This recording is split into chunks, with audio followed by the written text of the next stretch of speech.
2017 Higher Level Question 12A. So the first thing we want to do in these questions is mark them as part 1, part 2,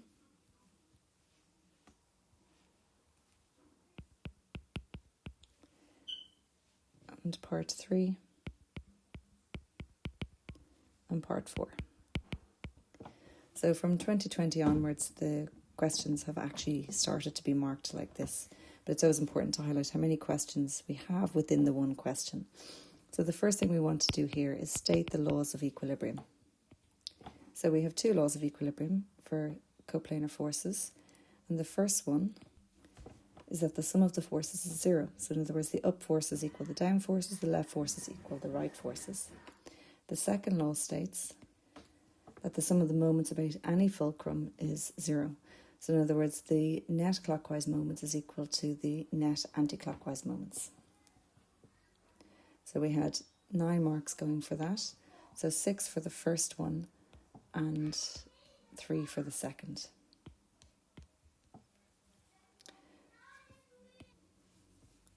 So part 2 then, we have a sine weighing 400 newtons suspended at the end of a uniform horizontal rod. The rod touches the wall at a position of x, and the rod weighs 330 newtons and is 1.2 meters long. The support cable makes an angle of 35 degrees with the rod as shown in the diagram.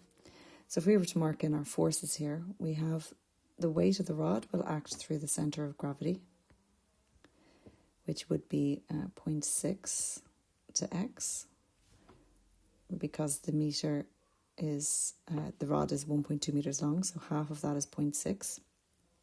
So that would be its perpendicular distance. And then we have the weight of the 400 newtons also acting down.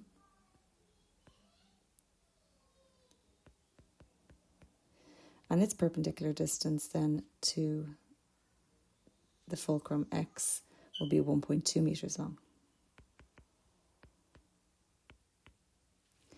We also have tension acting away in the string.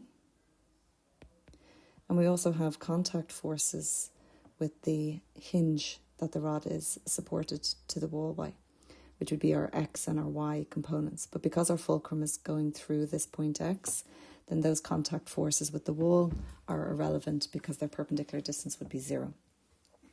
So for the first part of the question, we only want to find the clockwise moment. So the only two forces that are causing a clockwise moment here is the weight of the rod and the weight attached to the rod, the 400 newtons, because the tension is pulling the rod in an anti-clockwise direction. So it only wants us to find the clockwise moments. So a moment is equal to the force multiplied by the perpendicular distance to the fulcrum. And this can be found on page 54 in your maths tables, where we have the moment of a force.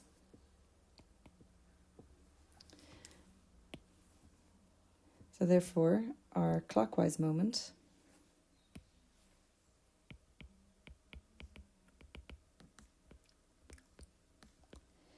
is the force, which is the weight, by the perpendicular distance to x, which we said was 0.6, plus the weight, which is 400, by the perpendicular distance, which is 1.2.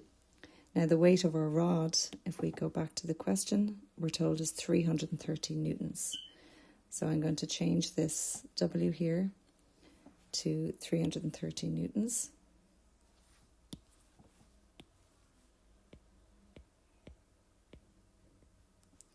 And therefore that gives us a clockwise moment of 678 Newton meters.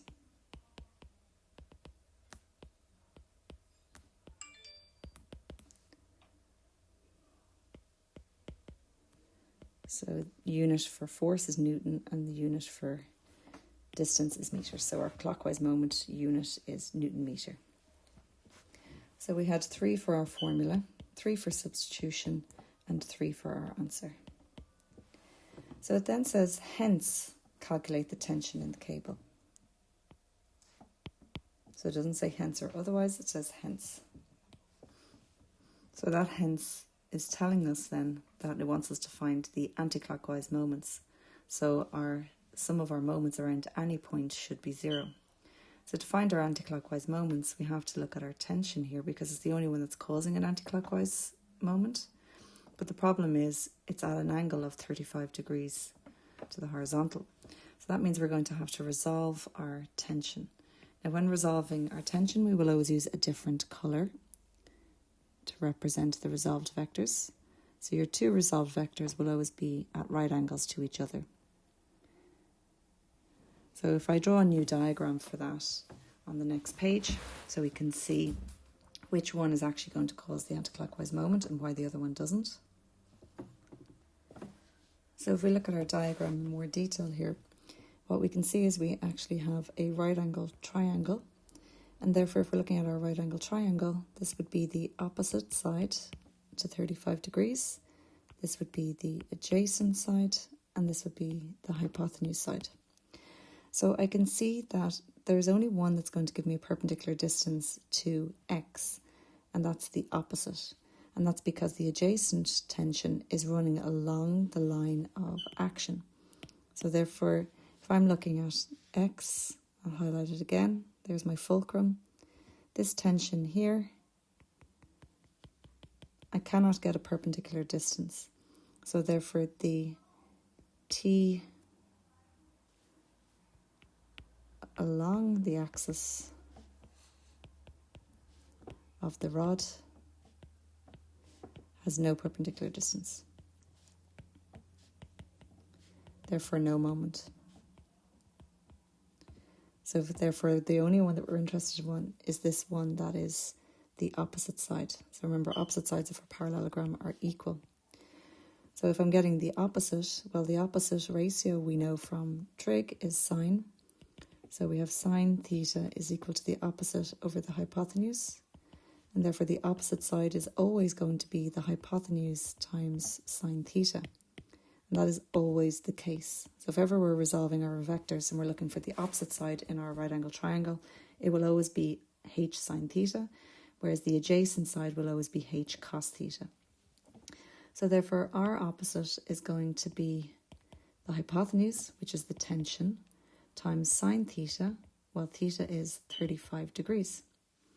So therefore the opposite side here, this one in green, is going to be t times sine 35, whereas this one is t cos 35. But the t cos 35 has no moment. So therefore we can say our sum of the clockwise moments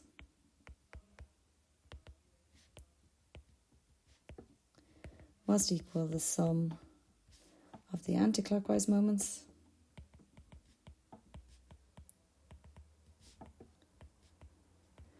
and we've already established that the clockwise moment was 678 and there is only one anticlockwise moment. It's the tension in the upward direction here, so t sine 35, so that's the force. And the perpendicular distance, well, we can see that the perpendicular distance to x must be the 1.2 meters, the length of the rod. So therefore, if we want to get t on its own, that means I must divide both sides across by sine 35 times 1.2. And therefore, the tension in the string is 985 newtons. Or you could, of course, say 985.05.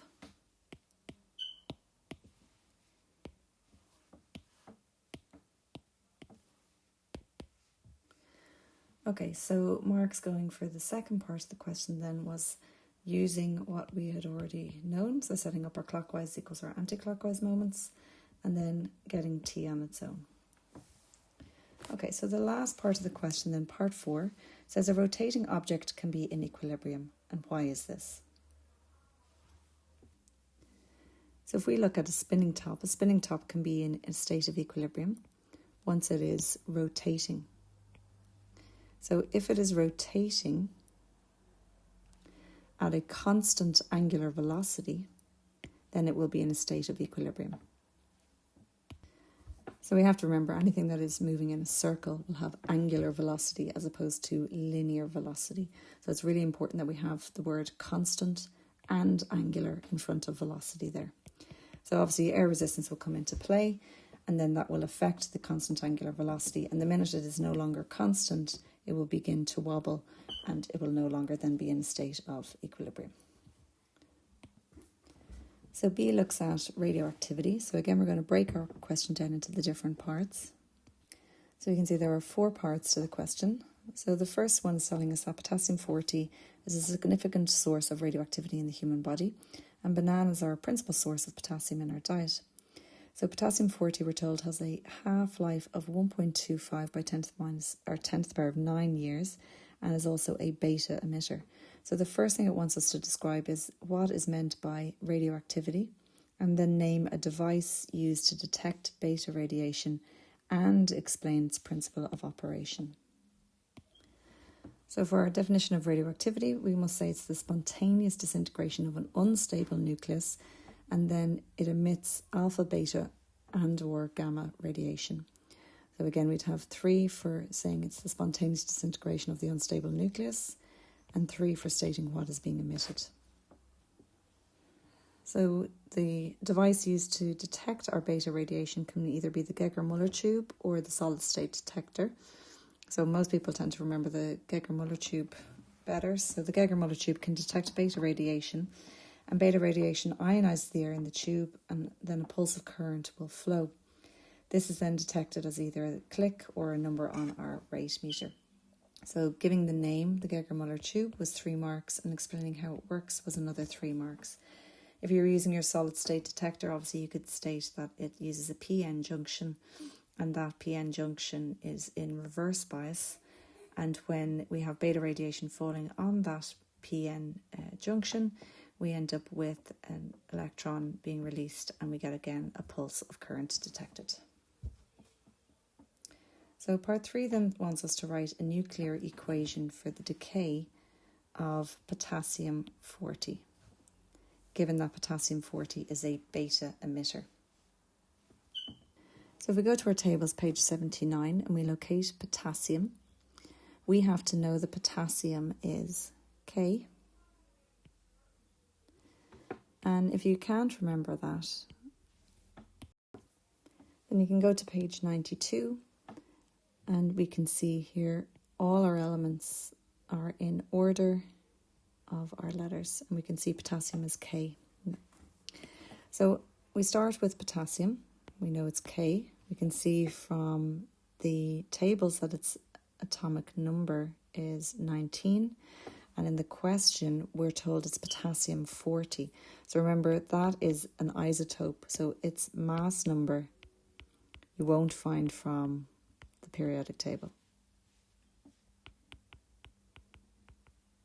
Okay, so we can see the one in the table is 39, whereas 40 is our radioactive isotope. So we always identify our elements from the atomic number, the smaller number. So this never changes.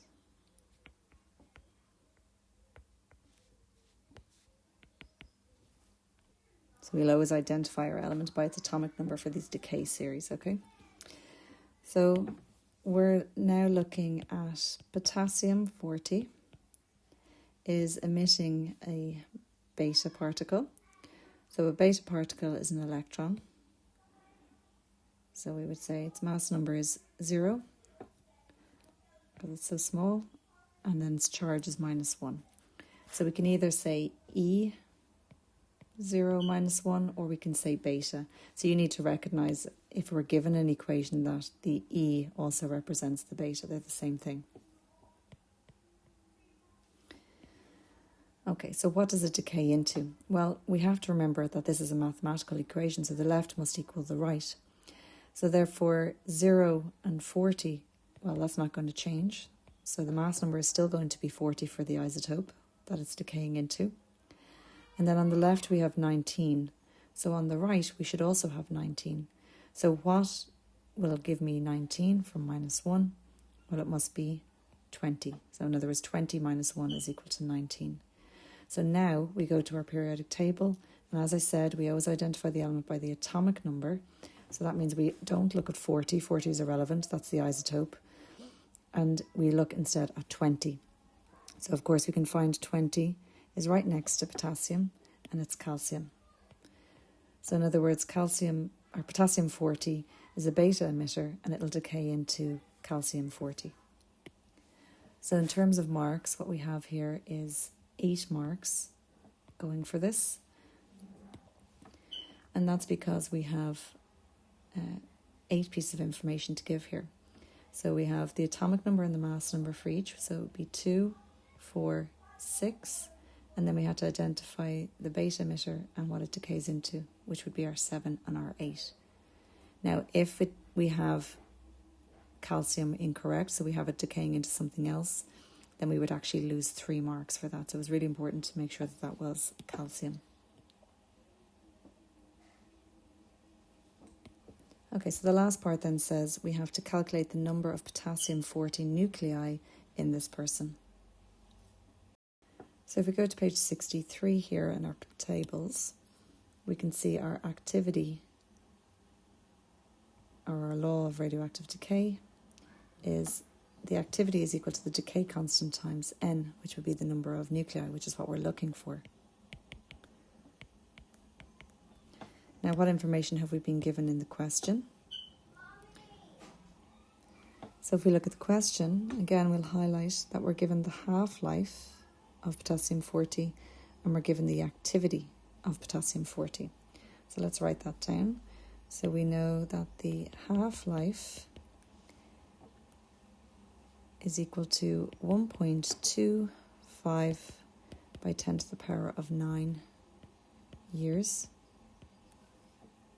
So I need to change that to seconds.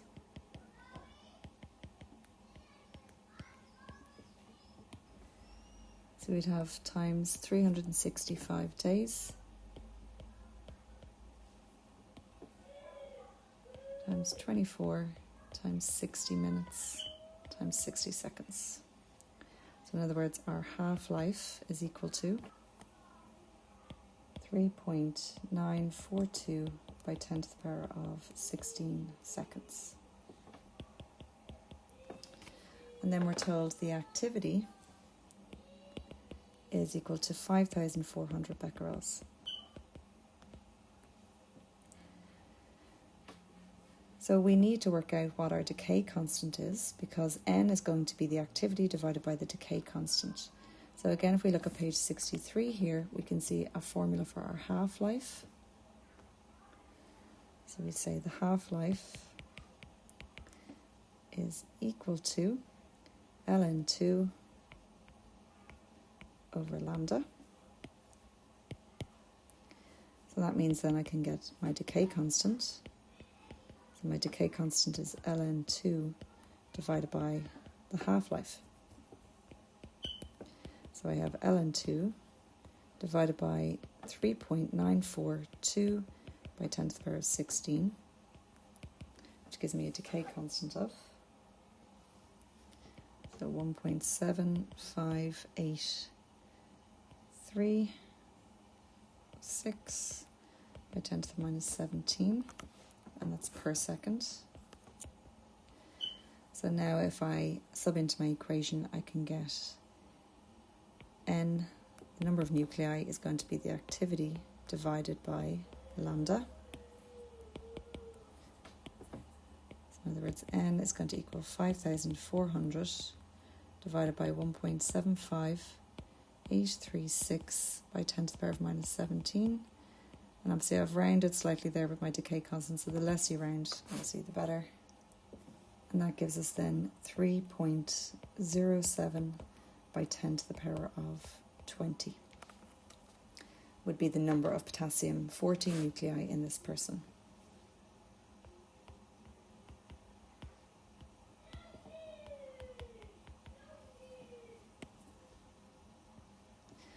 Okay, so again we had 3 for working out our decay constant and 3 for our formula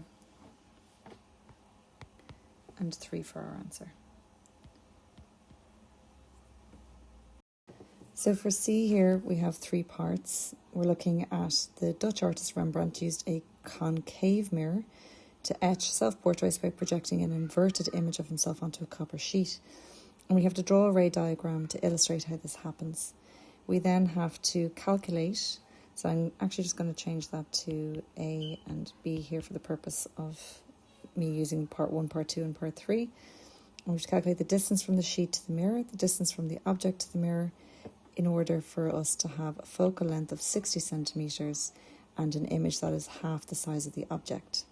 And then we have to explain why Rembrandt didn't use the upright images for his drawings. So the first one is drawing our ray diagram. So in order to get an inverted image in a concave mirror,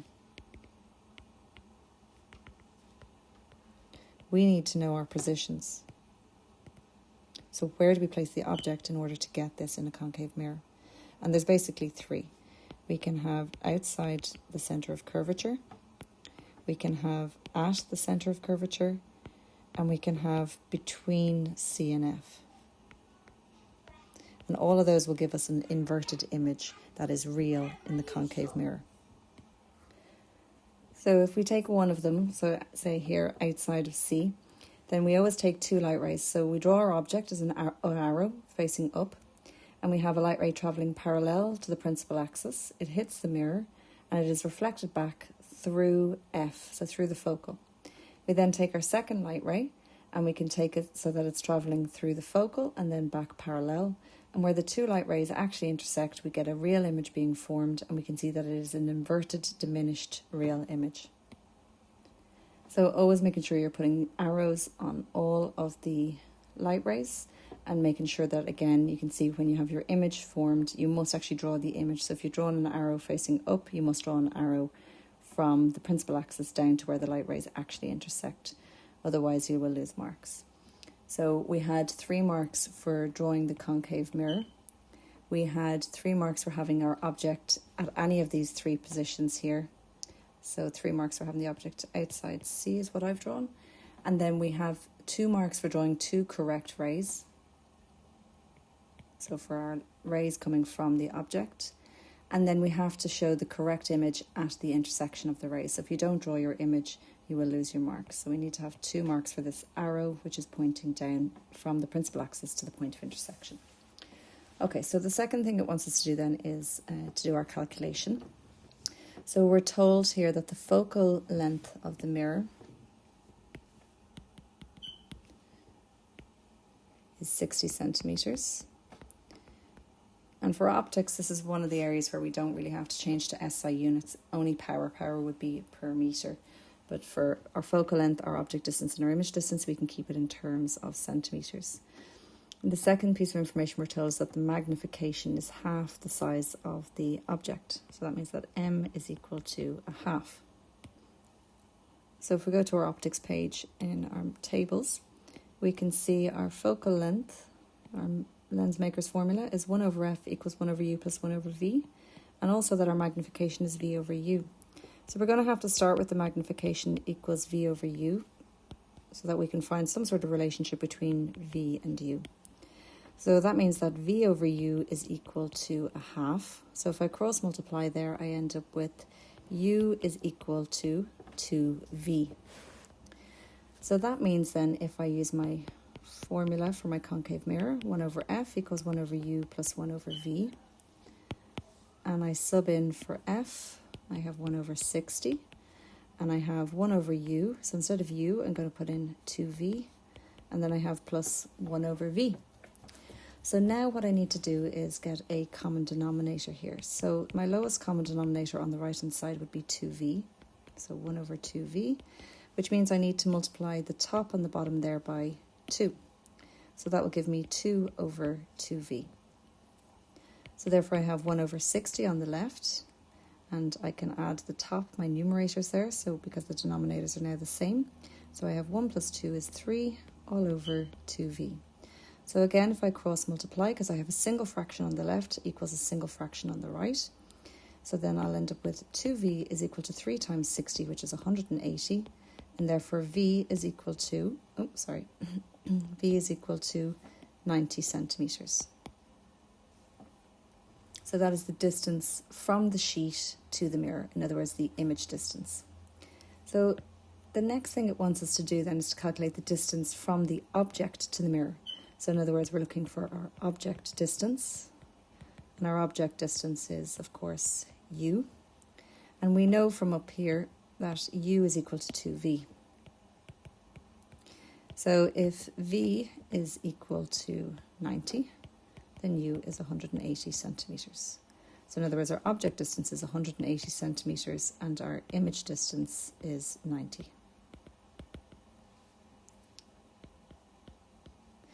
Okay, so we had 3 for writing down our formula 1 over f, 3 for our magnification relationship,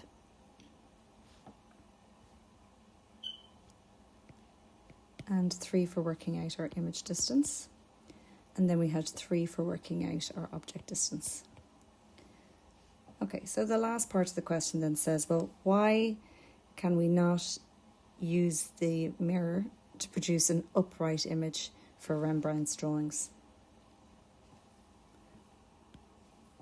So essentially the only place we get an upright image in a concave mirror is when the object is inside F. And if we get the object inside F, what happens is when we have the light ray travelling parallel to the principal axis, it is reflected back through F. And if we were to take a light ray, even coming from the top to the pole, it'll be reflected back at the same angle of incidence. And what happens is these light rays appear to meet, but they appear to meet behind the mirror. And that's the only time we get this virtual image being formed. And that's the problem. It's not being formed on the sheet, it's formed behind the mirror. So we say it's not used because a virtual image is formed.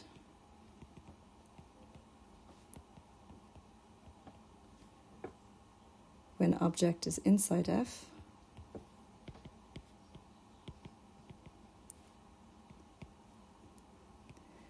Hence, the upright image would not be formed on the sheet.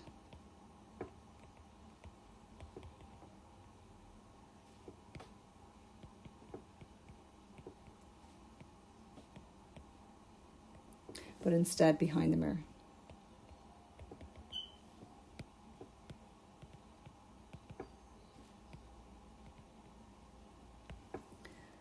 So we had 3 for saying virtual image is formed, and 3 for saying that it cannot be formed on the sheet. So you must give a full answer for your questions. So we'll look at D at a separate time because that's our particle physics option, which we have yet to do.